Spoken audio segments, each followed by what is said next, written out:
सपनै जस्तो पुरा 81 आएर यस्तो बन्छ भनेर थाहा योजना पनि गरेको थिइनँ मैले सोच्नु भएको थिएन ज्यादै खुसी छु अब म अनि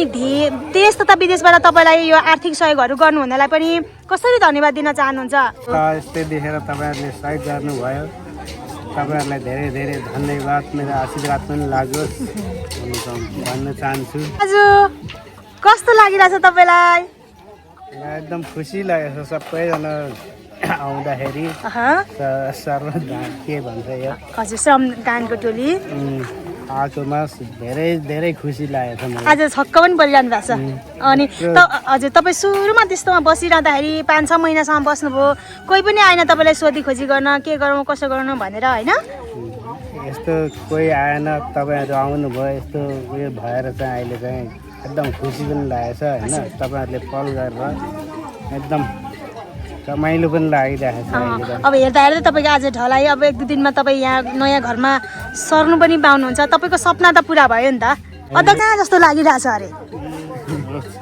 म त कल्पनै गर्नु भएको थिएन अरे कि अब मेरो घर बन्छ भनेर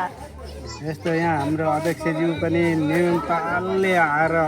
सुरुदेखिको अन्त्यसम्म निभाएरै छाड्नुभयो घर बनाइकन उहाँलाई झन् धेरै धेरै धन्यवाद छ सपना जस्तो अब तपाईँको सपना साकार पनि हुँदैछ अब 1-2 दिनमा तपाईँ चाहिँ चट्ट पारेर नयाँ घरमा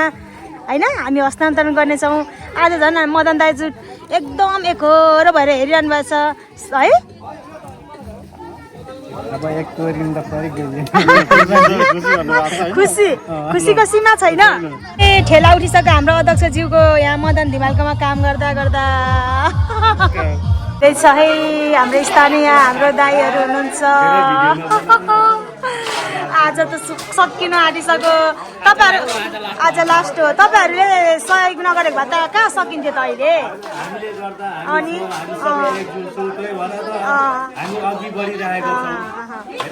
उहाँहरू हाम्रो स्थानीय दाइहरू हुनुहुन्छ उहाँहरूले एकदम धेरै यहाँ सहयोग गर्नुभएको छ उहाँहरू नभएको भए आज चाहिँ यहाँ ठ्याक्कै यसरी काम सम्पन्न हुने थिएन हाम्रो जस्तो छोरी मान्छे कति काम हुन्छ गएर कति